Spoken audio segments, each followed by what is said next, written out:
Agora sim, deixa eu passar para Brasília, porque hoje a gente tem o prazer, a honra de receber aqui no Central de Notícias Celso Amorim, assessor especial da presidência, ex-ministro das Relações Exteriores. Boa tarde, ministro. Eu quero convidar a nossa Basília Rodrigues, está presencialmente, está ao lado do ministro, conseguiu essa entrevista para a gente. Então, Basília, eu quero passar a primeira pergunta a você, dando boa tarde e boas-vindas ao ministro e agradecer desde já pela participação. Boa tarde também.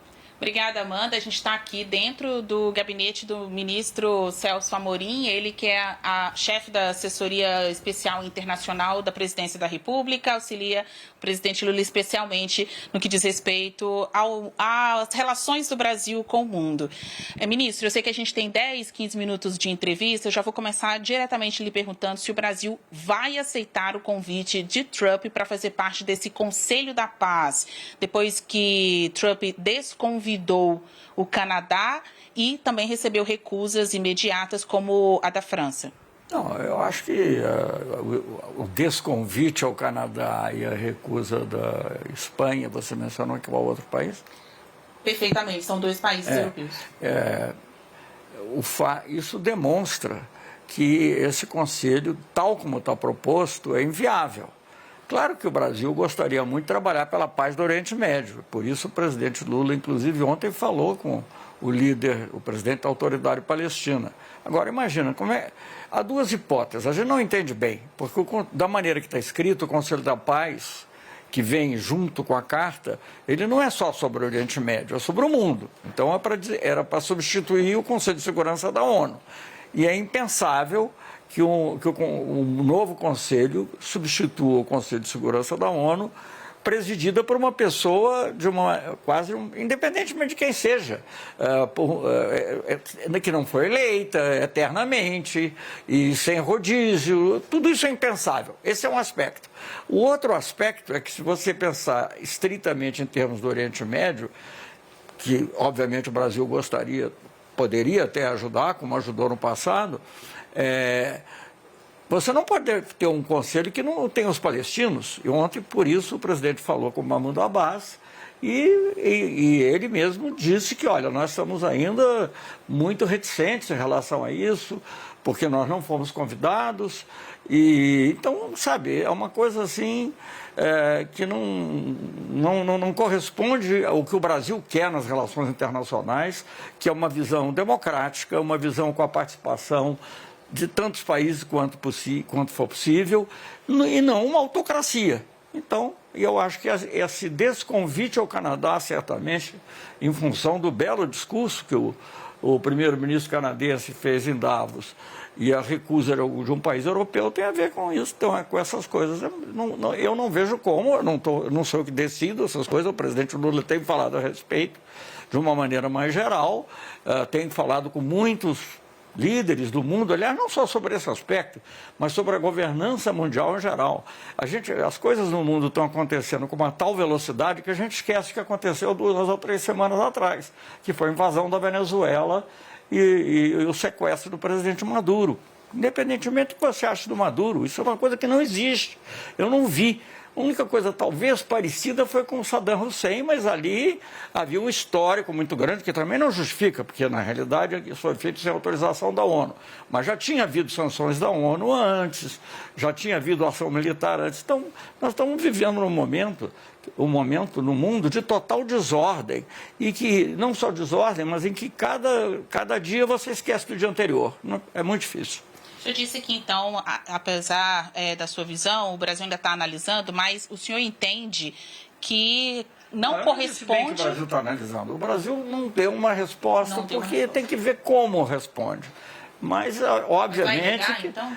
Obviamente que assim, o que eu estou dizendo é o seguinte, eu não vejo como o Brasil pode participar de um conselho em que um país como o Canadá, que é vizinho, é o principal aliado dos Estados Unidos, fez com ele o NAFTA, que agora tem outro nome, mas ainda é uma aliança comercial importantíssima, que é membro do G7, que é um país que não tem, ninguém pode dizer que é um país que é de esquerda, que é um país que é autoritário, que é um país isso, que é aquilo. Se é um país como o Canadá é desconvidado, então isso não é uma coisa boa. Então, quem convida, desconvida, e o Brasil teme, eventualmente, se aceitar esse convite, ser desconvidado, sancionado? O Brasil não teme nada. O Brasil vai tomar a decisão que corresponde aos nossos interesses de país independente, de país desejoso de trabalhar por uma paz verdadeira, mas uma paz verdadeira não pode ser construída por uma única pessoa que tem poder de veto sobre tudo. Uma paz verdadeira tem que ser construída em conjunto, até porque não é só uma questão de mérito, porque senão ela não é durável. Não é? Então, nós queremos uma paz verdadeira, justa e durável. E, para isso, esse conselho, como está desenhado, não serve. A gente vai falar, com certeza, de Venezuela e outros assuntos nesta breve entrevista aqui, ministro. Antes de jogar para perguntas também do estúdio, saber do senhor, em caso de recusa do Brasil a esse convite de Donald Trump e, pelas suas palavras, a gente leva a crer que está mais perto de dizer não do que afirmar que sim. O Brasil pode sofrer alguma sanção? Como vai lidar com uma represália, possível represália trumpista? Qual é a represália que o Canadá vai sofrer? Qual é a represália que os países europeus vão sofrer? Eu não creio, isso não tem. Eu acho que não teria cabimento, ele não fez nenhuma ameaça, pelo menos a nós, tem mantido uma relação boa com o presidente Lula nos temas bilaterais, houve progressos em alguns aspectos, nós achamos isso positivo. E eu acho que o presidente Lula pretende continuar dessa maneira. Agora, isso é uma coisa, a relação bilateral. A outra coisa são as propostas feitas para o mundo, a outra coisa é a invasão da Venezuela. O presidente Lula começou essa série de conversas, aliás, falou com o primeiro-ministro do Canadá também, falou com os vizinhos aqui, como Colômbia, mas falou também com Índia, China, enfim, falou com vários outros países e vai falar ainda com o presidente da França, enfim, é uma conversa ampla que ele tem com países que têm mantido esse tipo de conversa conosco. Agora, isso começou antes da proposta até, porque o presidente Lula já estava muito preocupado com o que tinha acontecido na Venezuela, não só pela Venezuela. Claro que a Venezuela é nosso vizinho, temos um interesse especial, não é? Mas também pela forma de agir, que é uma forma que, obviamente, põe todo mundo em estado de alerta. Há uma narrativa dos Estados Unidos de que houve uma captura de Nicolás Maduro, e o senhor aqui, nessa breve entrevista, já disse que foi um sequestro. Vem cá, se eu te pegar aqui e levar para outra sala, vai dizer que é captura ou sequestro? Não sei, entendeu? Isso tudo é um ponto de vista. A gente está aqui obcecado com umas palavras. Se você olhar no dicionário sequestro, vai dizer captura e tal. Captura é uma palavra neutra. A gente usou a primeira palavra, a gente usou captura e a gente usou sequestro, indiferentemente. Em alguns momentos, inclusive, o Brasil adota mesmo esse tom de neutralidade. Na nota ou na carta feita pelo presidente Luiz Inácio Lula da Silva, horas depois que veio à tona a informação da prisão de Nicolás Maduro, o Brasil não citou o nome do Trump, não citou o nome dos Estados Unidos, disse condenar ataques e invasões à soberania de qualquer outro país, quanto mais a Venezuela, que é um país vizinho. Todo mundo sabia quem eram as pessoas. Né? Foi por isso que não foi citado o nome do Trump? Eu nem sei, acho que isso que não era um problema em consideração. Amanda? Ministro, não sequestra Basília não, hein? Pelo amor de Deus, ministro, não leva Basília, não sequestra Basília. Estou brincando com o senhor. Tá bom. Boa tarde, tá ministro. Bom, pode brincar. Seja muito bem-vindo aqui ao Central de Notícias. Obrigada pela sua entrevista. Ministro, o senhor vem citando uma série de ações de um mundo que enfrenta um momento de disrupção, né, desse primeiro ano de mandato de Donald Trump. No entanto, o Brasil tem conseguido, a duras penas, reconstruir essa relação com os Estados Unidos e, principalmente, construir essa relação com Donald Trump. Há cuidado, há cautela em tratar essa relação, principalmente sabendo que ele é um líder completamente imprevisível e explosivo. Como é que o Brasil tem que tratar essa relação, que é uma relação personalista? A gente sabe que tem uma relação de Estado, que é antiga, que tem mais de 200 anos, Brasil e Estados Unidos, mas aqui se trata de uma relação eminentemente entre dois líderes. Como deve ser tratada, com que cuidados, com que cautela? Porque a gente vê que o presidente Lula, mesmo na Venezuela, por exemplo, muitas vezes tem que pisar em ovos para lidar com Donald Trump. Não, eu acho que tem que ser tratado com respeito. Ele é um líder de uma grande nação, o Brasil tem boas relações e sempre que é possível chegar a um entendimento sobre alguns assuntos, como foi possível em alguns casos das questões tarifárias, em outras questões que inclusive envolviam a lei Magnitsky, tudo isso também só foi possível porque havia um contato direto. E ninguém vai querer ouvir, acho que ninguém vai ouvir nas minhas palavras nada de ofensivo. Agora, é uma questão sistêmica. Nós não podemos viver num mundo que seja... Quer dizer, é muito difícil viver num mundo que seja governado de uma maneira em que você usou, acho que não foi você, a palavra imprevisibilidade. Ele próprio, o presidente Donald Trump, usou a palavra imprevisibilidade, dizendo que a imprevisibilidade era uma forma de exercer o poder. Isso é muito difícil para todo mundo, né? Nós não podemos viver. As Nações Unidas foram justamente criadas para evitar, entre outras coisas, a imprevisibilidade. Quer dizer, para ver, se acontecer tal coisa, tal outra vai ocorrer. Nem sempre ocorreu, nem sempre foi da melhor maneira possível. A ONU tem muitos defeitos. O fato mesmo de ter 5 membros permanentes com direito a veto é uma coisa discutível. O fato do Sul Global não estar representado de maneira adequada nos países que detêm o poder de veto também é uma coisa discutível. Tudo isso é discutível, tudo pode ser melhorado. Mas uma governança na base da imprevisibilidade e de uma única personalidade, seja ela qual for, não é aceitável. Ministro, o senhor acha que, dado o que aconteceu agora, nessa tentativa de anexação da Groenlândia, essa oferta de compra por parte dos Estados Unidos, a resposta da União Europeia, a OTAN colocada em xeque, a gente está diante de uma ruptura mesmo, como descreveu o primeiro-ministro Mark Carney? Que tipo de mundo o senhor vislumbra? Que tipo de fase mundial, da geopolítica, a gente está entrando? Como é que o senhor descreveria esse momento? Dá para falar em uma nova ordem mundial, usar esse termo assim? Bom, aqui, completando as duas perguntas, eu acordo, almoço e durmo pensando nisso. Então, eu não sei se vai ter uma nova ordem mundial ou se a ordem será a desordem. Agora, que certamente a ordem que havia, que sempre foi imperfeita, nunca foi totalmente respeitada, que tinha seus defeitos, essa acabou. Isso não tem a menor dúvida. Eu concordo plenamente com o primeiro-ministro do Canadá que há uma ruptura total. Acontece que não necessariamente é uma ruptura para o bem. Não, nós também queríamos, de alguma maneira, mudar a ordem mundial. Nós queríamos que Brasil, Índia, África do Sul, outro país africano, estivesse presentes no Conselho de Segurança, né? Sem privilégio, da mesma forma que os outros. Mas o que está acontecendo indica um sentido contrário. Então, obviamente, isso tudo é muito preocupante. Mas sim, concordo, é uma ruptura. Sendo o principal país aqui da região, representando os países da América do Sul, então muitas vezes o Brasil ele acaba sendo a ponte para o desenvolvimento, não só para resolver problemas, mas para o desenvolvimento dos países da região. Quando o senhor diz, a gente também queria uma nova ordem, mas pelo visto estamos indo para a desordem. É uma desordem. Você pode viver no meio da desordem, vive mal. Você não sabe o que vai acontecer.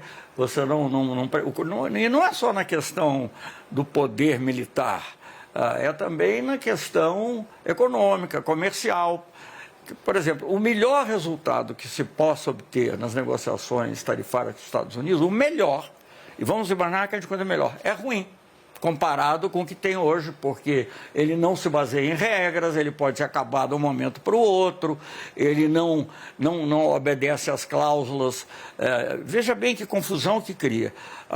Por que foi criada o GATT, que depois gerou a OMC? Para que os países pudessem comerciar com uma certa paz. Então, a concessão que é feita a um país é estendida aos demais. Essa é a cláusula básica do GATT e da OMC. Isso acabou. Isso já acabou. Acabou não só na prática, mas também na teoria, porque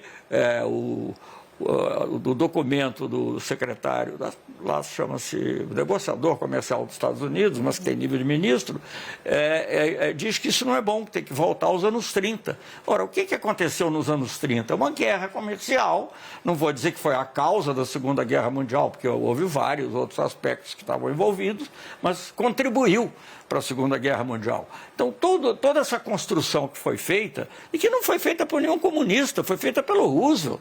Os comunistas aceitaram lá, porque não tinham lá tiraram as vantagens que poderiam lá os soviéticos, né? Mas ela foi feita pelo Roosevelt. Quem pensou na parte econômica comercial foi Lord Keynes, um ilustre economista britânico. Então, nós estamos vendo que isso tudo está sendo posto abaixo. Eu não sei como viver numa ordem mundial desse tipo. A gente tem que viver, mas vai ser muito instável, muito sujeita a... Agora, tinha um pensador que dizia que é do caos que surge uma estrela luminosa. Para mim, o caos já está próximo, a estrela luminosa ainda não surgiu. Tem uma frase que diz que soberania não é discurso, né? Realmente tem que ser respeitada, tem que ser colocada como um direito ou uma garantia dos países. Não, soberania digamos assim, a essência do mundo. Deveria ser a essência do mundo em que nós vivemos. Cada povo se organiza da maneira que bem entende. Alguma influência externa pode sempre existir, é lógico, mas ela existirá, será filtrada por um ordenamento jurídico. Você não pode dizer o que o outro vai fazer, como vai fazer, e isso é um risco muito grande. Aí não entra só o que o presidente Trump está falando agora, aí entra um outro risco que talvez seja até tão grande ou maior, que é a ação da extrema-direita no mundo, por meios totalmente ilegais, ilícitos e desrespeitosos da soberania. Aqui no continente, a gente tem a eleição de mais um presidente de direita no Chile. Você acha que essa balança está desregulada para o lado das forças progressistas e de esquerda? Eu não vou comentar o que cada país escolheu, se escolheu democraticamente. É uma questão deles. Agora, eu queria dizer que não é tanto o problema ser de direita. Nós convivemos durante os anos, por exemplo, em que eu fui ministro do presidente Lula, com governos de direita. O Uribe era de direita, mas ele não tinha um diálogo conosco. Então, o problema não é esse. O problema é uma visão extremada que rejeita o diálogo, que não aceita soluções negociadas.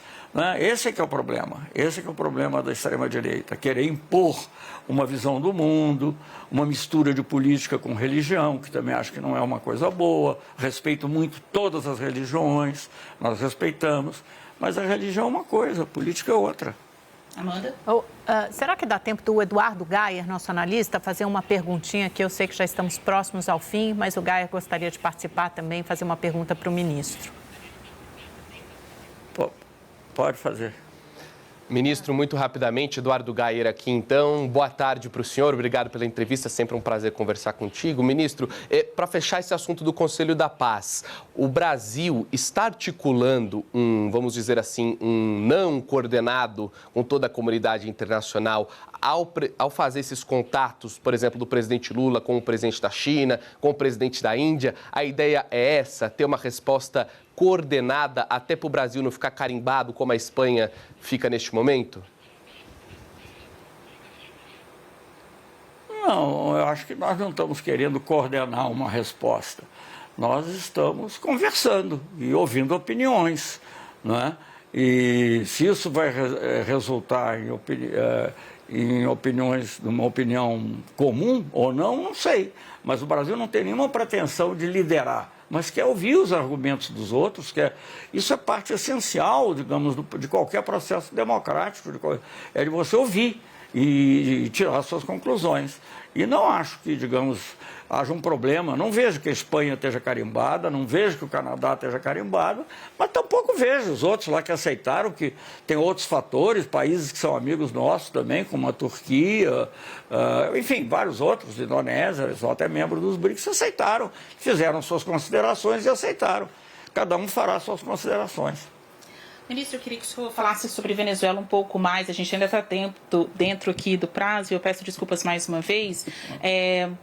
O que o Brasil está trabalhando, com quem está conversando para encontrar um novo capítulo nessa história da saída de Nicolás Maduro, do comando da Venezuela? Delcy Rodrigues assumiu por lá, ela que é vice, foi empossada presidente da Venezuela. O Brasil tem tido contato direto com Delcy?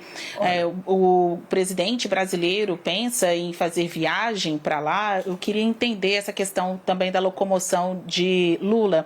Lula que deve ir para o Panamá nesta semana. Então tem muitos questionamentos para onde mais o presidente pretende ir nos próximos meses. Visitar Trump é uma opção?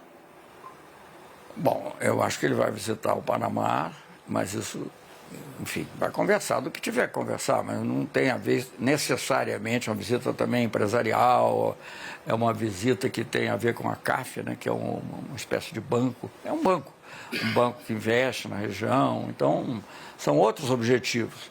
Agora, eu não vejo o presidente Lula indo visitar a Venezuela agora, não vejo, mas ele já falou com a presidente Delcy logo no primeiro dia. Nós enviamos medicamentos para lá. A Venezuela é um país vizinho. O que acontece na Venezuela repercute no Brasil. Que eu saiba, não há nenhuma visita de porte assim sendo planejada. Mas também se conversarem conosco, depende do nível, depende da hora, depende do assunto, não haverá dificuldade, porque, aliás, está havendo, digamos, um refluxo. Todos aqueles embaixadores europeus que tinham saído por causa da eleição, muitos estão voltando lá para Caracas. Nós, como nunca tiramos a nossa embaixadora, ela estava lá, ela foi à posse da presidente Delcy, presidente em exercício, agora eu não me lembro da palavra exata que usa, mas enfim, foi a posse dela e nós mantemos um diálogo normal. Como? Ministro, não, dá tempo de eu fazer a presidente interina, né, da Venezuela Lula para os Estados Unidos? Interina, eu usei em exercício, presidente interina, mas acho que tem outro nome que é usado. Mas enfim, vamos lá.